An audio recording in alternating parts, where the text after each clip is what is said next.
Shalom, Akim. I'm going to start off by giving all praises, glory, and honor to the Heavenly Father and His Son by their true names, Yahweh, Bashem, Yahweh Shai. Double honors to the elders, the apostles of Great Millstone who rule and teach well. And honors and salutations to all of the Akim throughout the four corners that's pushing out this word in truth and sincerity. Um, Basically, I'm going to name this lesson that you don't treat this truth like a side bitch, man.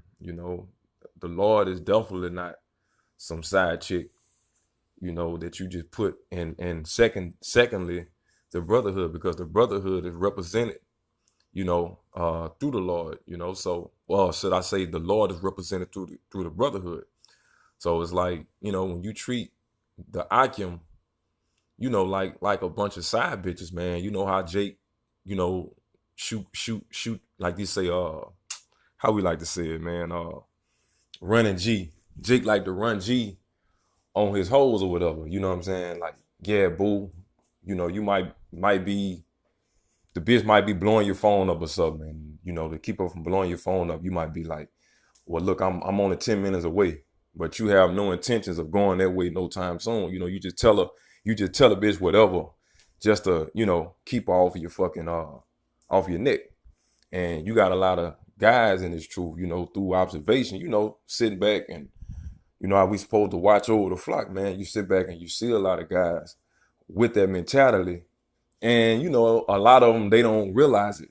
Whether they do or whether they don't know that other brothers realize it, And that's going off, man. You don't supposed to put the Lord, or his men to the side, man. You know what I'm saying?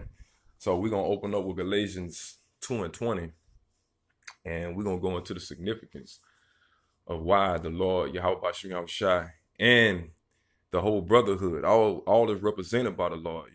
We all come in the name of Yahweh Shem Shai, and we all are fighting for the same cause. We are all a part of one body, so therefore we supposed to have the same mind. But this is Galatians 2, and I'm gonna start at 20. It says, "For I am crucified with the Hamashiach. Nevertheless, I live, yet not I, but Yahushua liveth in me.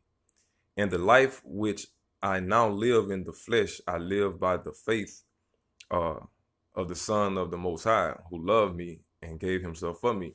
Now, just going back on that scripture where it says, "Nevertheless, I live," meaning, yeah, we're alive as far as like we breathing in oxygen, we bleed blood, so on and so forth. We can see, we can hear, we can walk, talk, move around, make babies, get up, go to work, do whatever it is that you do to make ends meet as a human being on the earth does, But it says, "Yet not I," because as men of the Lord, we don't do our own thing, man. Our whole lives are supposed to be committed to the service of Yahweh Ba'ashem Yahushua, pertaining to Ecclesiastes 12 and 13.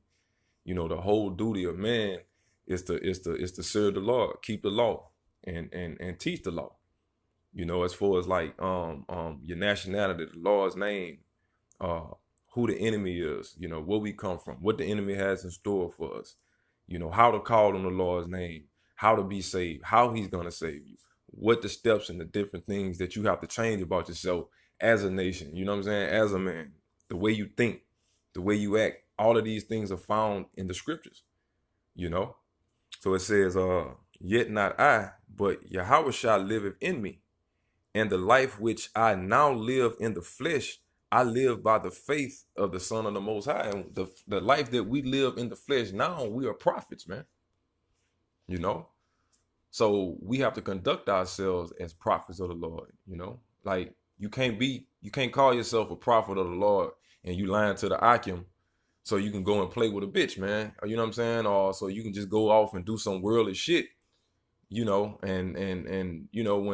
when you done doing that and you find a little extra time, Lord's work, you know what I'm saying, you all super hyped up, shalom, brother don't want to hear it, man. Where were you when it was time to get busy, when it was time to do, to be in that spirit, so on and so forth. You have brothers, you don't hear from them in the whole week or whatever like that, but they want to just blow your phone up 12, 1 o'clock in the morning. Like, dude, like what the hell were you doing in normal hours of the day? This is not a side bitch. That's what you do to side bitches. You call side bitches, your dick get hard 12, 1 o'clock, 2 o'clock in the morning. Man, let me hit her up. Let me go through my contact list. Let me hit her up, see what she doing. That's how a lot of you guys treat the brotherhood, man. Shit, I ain't got nothing else to do. Shit, I done did me today. Let me go ahead and hit them up before they start, thinking something. You know what I mean? So it says verse 21, let me move this out of the way. It says, I do not frustrate the grace of the Most High, man. You don't want to test the Lord. You don't want to play on the Lord's patience, man. The Lord has given us a gap of time to get shit right, to get our house in order. Israel, to spread his true name throughout the earth and to spread our true nationality throughout the four corners of the earth, man. And to warn the elect what Esau have planned for them, what the devil is going to come down and do to them, and what they have to do in order to escape that judgment, man. And be saved by the Lord. So it says, I do not frustrate the grace of the Most High, for if righteousness come by the law, then Yahushua is dead in vain. Meaning if we can only just keep the 613 law, statutes, commandments perfectly, it wouldn't be no need for what Yahushua done for us, man. The Lord had to become the ultimate sacrifice because we could not keep that law, man. You cannot keep it. You have to have faith, and you definitely have to be covered in the blood of Yahushua, man. Because that's the only way you're going to be accepted to the Lord. All right. So we're going to go to 1 Corinthians 10 right quick. Get there.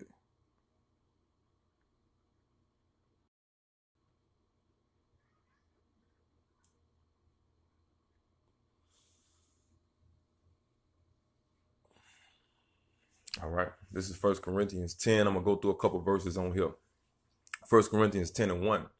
It says, moreover, brethren, I would not that ye should be ignorant, how that all our fathers were under the cloud, and all passed through the sea, and were all baptized unto Moses in the cloud and in the sea, and did all eat the same spiritual meat. Verse 4, and did all drink the same spiritual drink, for they drank of that spiritual rock that followed them, and that rock was Yahushua. But with many of them, the Most High was not well pleased, for they were overthrown in the wilderness. And that goes, like I say, you can liken that until like, these camps, man. Like all of us have been brought out of the wilderness as far as like on the spiritual aspect of not knowing who you are, calling yourself a fucking African American or Egyptian or African and all that old foolishness. Serving these women, living for the woman, and basically just doing whatever the so-called white man deemed is acceptable in this place, man. You become a genius at it, but those are the things that, that pertains to the wilderness. Coming into this truth, we separated ourselves from that. We came out of Egypt spiritually. We came through those waters spiritually. Coming to this, the rivers of living waters, we were washed by those waters and we came through, and here we are. But just because you in this truth, just because you have knowledge of who you are, the Lord's name, you know who the enemy is. You could break this precept down. You could break that precept down. That still don't mean that you got it made, man. You still got work to do. You still have to be in the spirit as if you haven't done enough, man, because you can never do enough for the Lord. So it says, but with many of them, the Most High was not well pleased. And the Lord brought them out of the wilderness. He saved them from the hands of the Egyptians. But what happened? Did they go into the promised land? No, they didn't. The Lord knocked their ass off, man. So same thing goes with us in these camps, man. It's like, yeah, the Lord brought you out of Egypt and so on and so forth, man. But guess what? You're not gonna make it into the promised land if your spirit is not right. If your focus and your what's the word I'm talking about? Your priorities, your spiritual priorities. Yeah, you got priorities in this society, but those priorities in this society come secondary to your spiritual priorities. Your spiritual priorities is what keep a man sane, man. That's how you keep your sanity. you know. So anyway, it says, but with many of them, the Most High was not well pleased, and they were overthrown in the wilderness. Now, these things were our examples to the intent we should not lust after evil things as they also lusted, man. And like I say, man, you know, you got a lot of young brothers in this thing, man. And the main thing Jake gets weak after is pussy, man. To the point Jake will tell you a lie. You know, Jake will lie to his hakim, you know what I'm saying? Just to please the pussy. You know, Jake totally forget about things that were said prior to this situation, you know what I'm saying, where you just MIA and you basically just floating off in la la land with a bitch some goddamn what, man. Brothers thinking you on your damn deathbed and shit like that, man. But like I say, bro, you know, a lot of you guys out here, man, that think that this truth is a stepchild or a side bitch, you're gonna be in for a rude awakening, man. Because the Lord, guess what? You don't want the Lord to treat you like a side bitch. You know, he could get down way worse than you can imagine, man. All right. So anyway, verse 7 it says, "Neither be ye idolaters, as were some of them, as it is written, the people sat down to eat and drink, and rose up to play." And that's what a lot of brothers be in that mindset, man. It's like it just you just like I said earlier, you in la la land. You just want to parlay and reap the benefits of Solomon when we're slaves, man. It's all about how many hoes you could get, how many, you know, oh my bitch bad, woo woo woo. You know, you a prophet around Akim, but let a brother see you around a bitch, you become a whole nother individual. Like, who the fuck is this guy? He don't act or talk like that around me on a normal day. But when you get around the Akim, you tired. You don't feel good. You gotta do this. You inconvenience. You drain. That's how you supposed to be with these hoes out here, man. They your fucking enemy, not your Akim. As soon as them hoes leave you, who you gonna be calling? Hey, I gotta talk, brother. This and that. You know, as soon as these wicked ass 2/3 niggas cutthroat your ass, what you gonna be doing? Hey, I gotta talk, brothers. You gonna call on the Akim, man. When the world drop you on your motherfucking neck, man. But if you keep putting your Akim on the back burner, treating your Akim like a side bitch, guess what? Guess what that side bitch gonna do? She gonna leave your fucking ass, man. You know? Straight up. So it says, verse 8, "Neither let us commit fornication, as some of them committed, and fell one day 320,000. Neither let us tempt Yahushua, man, as some of them also tempted and were destroyed of serpents, man." So that point right there, verse 9, it says not to tempt the Lord, man. You know, because like I say, you think about what Yahushua had to do, man. This man had to come and be publicly humiliated for our sakes, man. Beaten, stripped naked, you know what I'm saying, before thousands of people, thousands and thousands of people.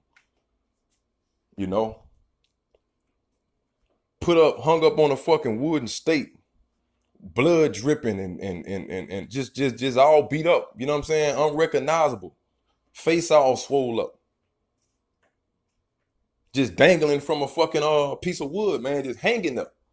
Our savior, our big brother, you know what I'm saying, for our sake. That's supposed to be us hanging up on that motherfucking wood stake like that, man.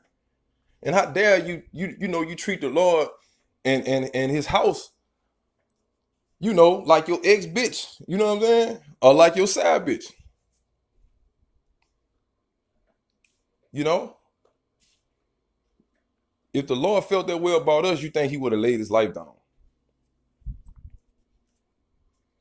Man, bro. Verse 10. "Neither murmur ye, as some of them also murmured, and were destroyed of the destroyer." That's all that old, you know, all that old talking, you know, shoo-shooing, like we call it down here, all that fucking gossiping and shoo-shooing and shit. Be a motherfucking man. You know, you got a problem, offense or something like that. If you feeling some type of way, man, do that, brother, do the Akim some justice, man, and bring it to the table, man. Instead of just continuing to fuck off or whatever like that. And some brothers, they could feel, you know, you do a certain video or whatever like that. And some brothers, they could feel it. They be like, oh, damn, that brother might be talking about me. You know what I'm saying? Well, hey, if the shoe fits you, you know what you got to do, man. You know what I'm saying? For real. And getting your feelings is not going to change anything, brothers. You know what I'm saying? It's like at the end of the day, we are beyond the fourth quarter. Like we literally living on borrowed time, man. It's like the Most High could have he could have sent his son back last year if he wanted to. You know what I'm saying? It's like these prophecies are basically happen basically to give the elect time for that. But as far as like the prophecy, as far as like with the elect being sealed, the elect is pretty much sealed, man. But just because you're a part of the elect, or Lord willingly a part of the elect, that doesn't mean that mission accomplished, man. That's just the beginning. You know? That's just the beginning. That's letting you know shit about to get real pertaining to let me get that.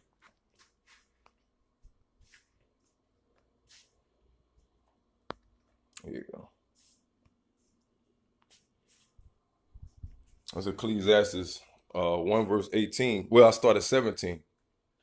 It says, and I gave my heart to know wisdom and folly. In order to know madness and folly, the Lord have to put you in situations, man. Well, you got to take a L. Well, you have to be the fucking victim to lose. Well, you have to be at odds. Well, you got to hurt. You got to get pissed off. You got to take a financial cut. You know, I mean, you gonna get thrown out there, bro. That's just a part of this truth. You know what I'm saying? When you put a pencil in a pencil sharpener, the only way that pencil can be used is if you sharpen the motherfucker. But if you stick your hand in that sharpener, it hurts. You're gonna get cut the fuck up, man. You know? But that's what we want to be. We want to be pencils that are able to be used, man. I know it's a bad example, but you know what I'm saying? I'm a pencil that can be used, man.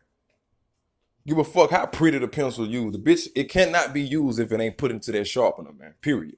So when you go into that sharpener, hey man, be prepared.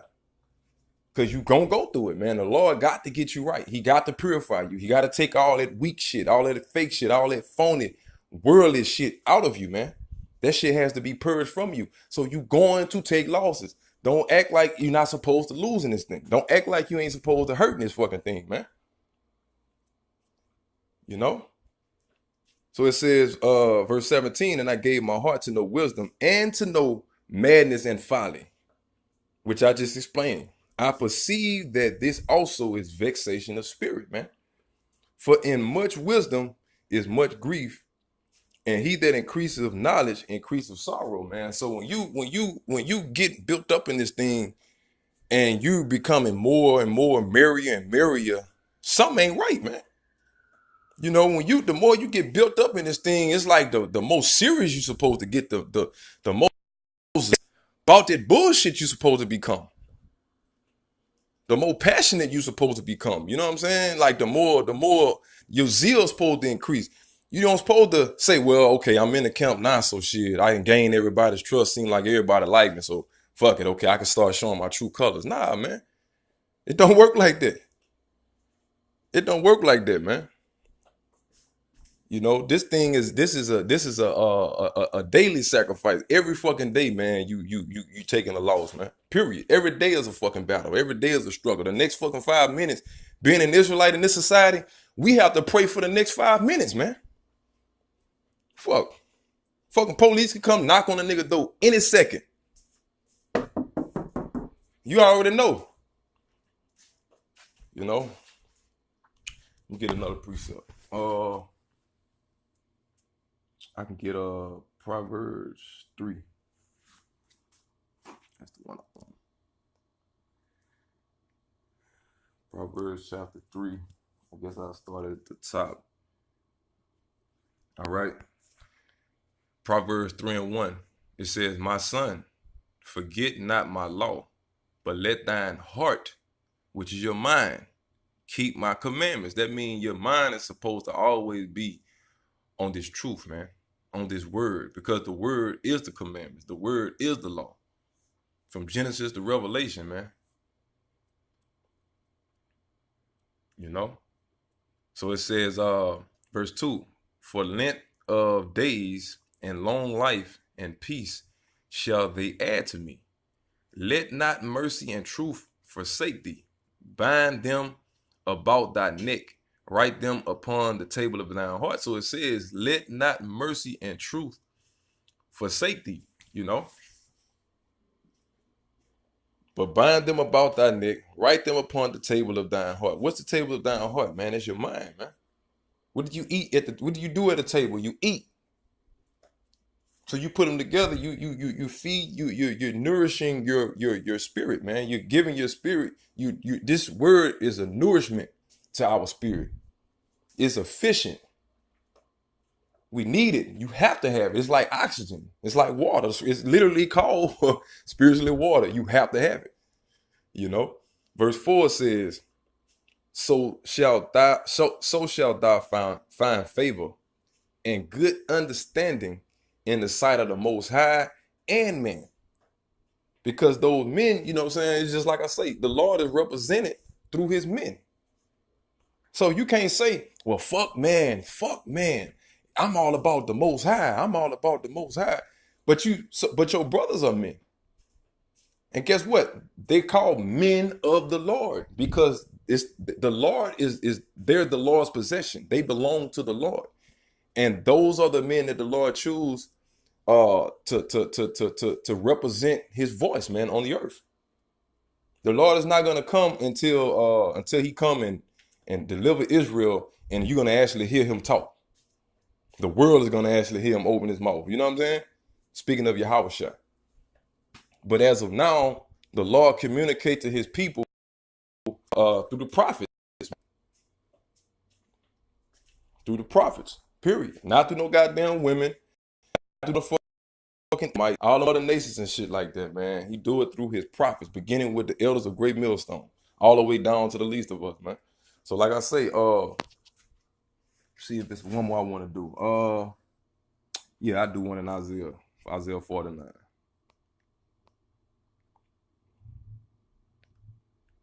Let's see. Isaiah 49. And I'll start at 1. All right, it says, listen, O isles, unto me, and hearken, ye people from afar.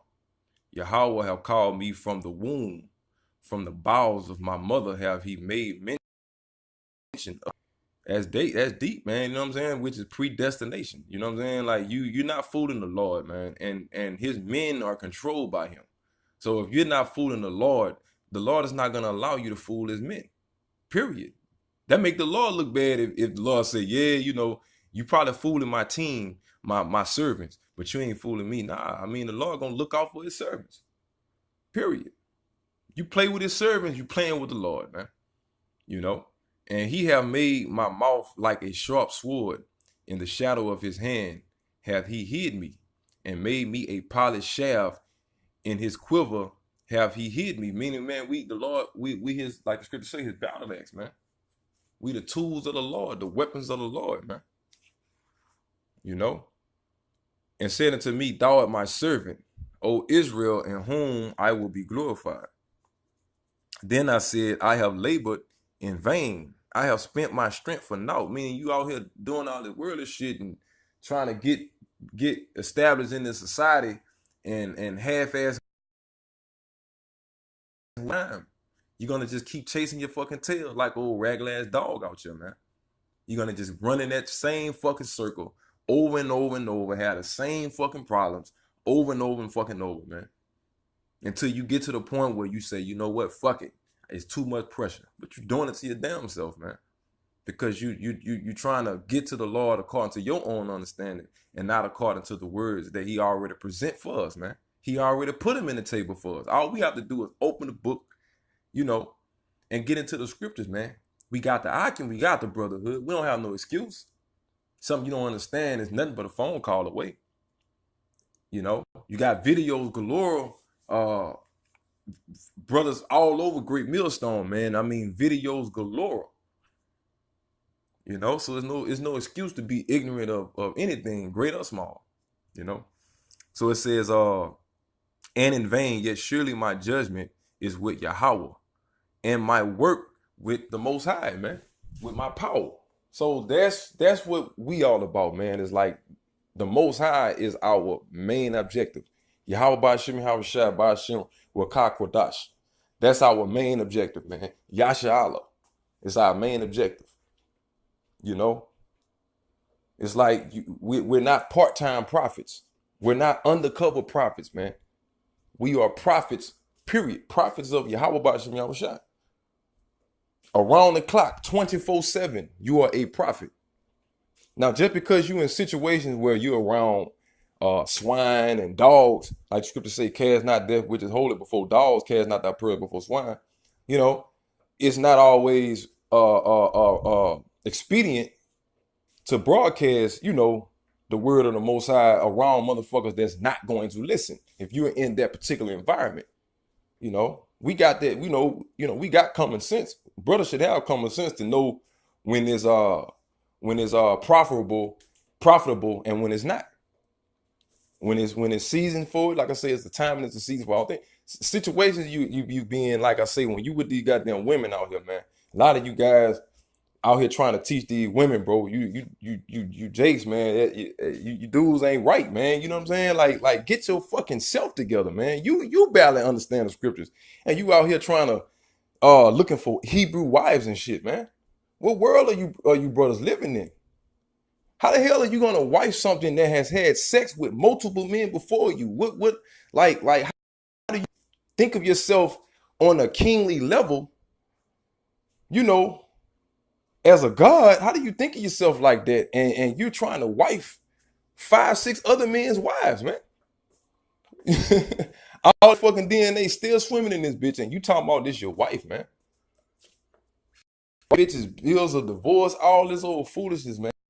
Jay, tighten up, man. Get off the fuckery, man, and work out your own salvation, man. You have to be fully persuaded. You can't. The Lord don't call us to go out here and fully persuade women, man. Because chasing this goddamn woman is really the main reason what causes a lot of brothers to go off, man. And you can see it all over their fucking face. You can see it all, hear it all in their fucking voice. They don't be knowing it because they in la la land. They not in reality, man. But they forget you got brothers who man, we eat, sleep, and shit this thing, man. Like, you know, beginning with the elders on down, man. So you can see bullshit from 10 miles away, man. You can smell it. You don't even have to see it. You can fucking smell the shit, man. You know? So get on the ball, Jake, man. That pretty, my man had a couple more I could have bought out, but for the time's sake, I mean, that's sufficient, man. So with that, say all praise to Yahweh Ba'Shem Yahweh Shai, double under the elders, Kwame Yashala, Abba Babal,